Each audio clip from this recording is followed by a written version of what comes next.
Hi everybody, making this video to help anybody with a 94 to 96 Impala SS that's been having blend door issues. So not the temperature blend door, but the position blend door. So I'm going to show you guys what to take apart real quick, and we're going to go ahead and diagnose this. Also, this video will only really be useful to you if you are having issues with the selection, the vent selection. So right now I'm currently experiencing the symptoms of where I think the blend door or the selection blend door has gone wonky, or a vacuum actuator, one of the two diaphragms under the dash I'll show you, has either lost it or I've lost vacuum to those hoses. So right now I'm experiencing air out of the dash, the lower on the feet, and out of the defrost vent all at the same time. It doesn't change no matter where I turn this, since this is all vacuum actuated, so that'll be the main concern of this video. So if the car has recently been running, you should still have somewhat of a vacuum in it.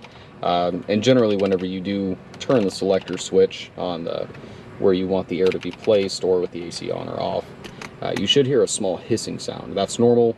That is the sound of the two actuators I'll show you here in a minute doing their normal actuation. So they'll do that, they'll move around the blend doors as needed and change obviously where the air is coming out of the car. It's pretty much everywhere in this car, just all three different locations, not necessarily doing what I want it to do. So we'll go ahead and take a look at those two actuators. Firstly, you'll need to remove the four 7mm screws that are located here, here, down there, and up here. I used a small Milwaukee ratchet and a small 1/4" extension with a deep well socket on them, got them right out. Alright, so here are your two vacuum diaphragms. There will be one here and one here. There should be a line running in and out of both diaphragms. They'll be mounted on a black plastic bracket, and they will have a metal rod running through. You should, in theory, be able to grab and move the actual bracket itself, and you would be able to see that lower door moving. So this is for your lower blend door. This one should, in theory, be for your upper, and then to divert the air further to the defrost switch. Something else to keep in mind is that it might just be a loose connection on one of these vacuum lines. Again, these cars are getting up in years, so there's a very real possibility that the actual nipple on the vacuum diaphragm itself might have broken, in which case you can replace that pretty easily. Fairly sure these are available at most parts stores, or you can get them online pretty cheap.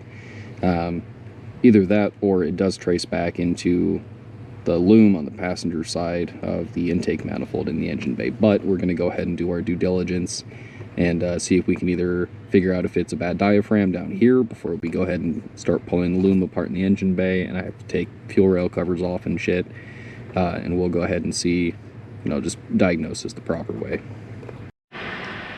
Alright, so I got my vacuum pump, just a metal Mighty Vac with the line hooked onto the actual diaphragm itself, so that way I can confirm the diaphragm will move under vacuum. And if we start pulling some vacuum, you will see that the diaphragm itself is functional.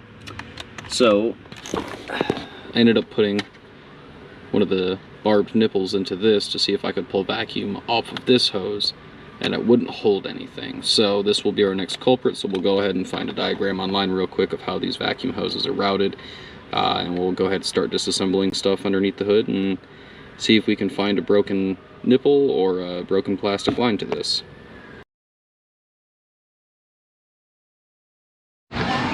Alright, here we go. Right away I did find a separated check valve, likely just due to the stress on the harness from how I had to fit these covers, the fuel rail covers, against these valve covers.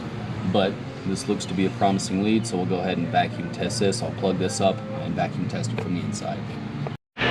So now all I need to do is put this back together and give her a little cleaning. It's quite dusty underneath here.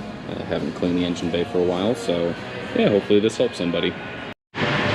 So there you go. That's a pretty clear and concise guide to unshitboxing the HVAC control in your 94 to 96 Impala.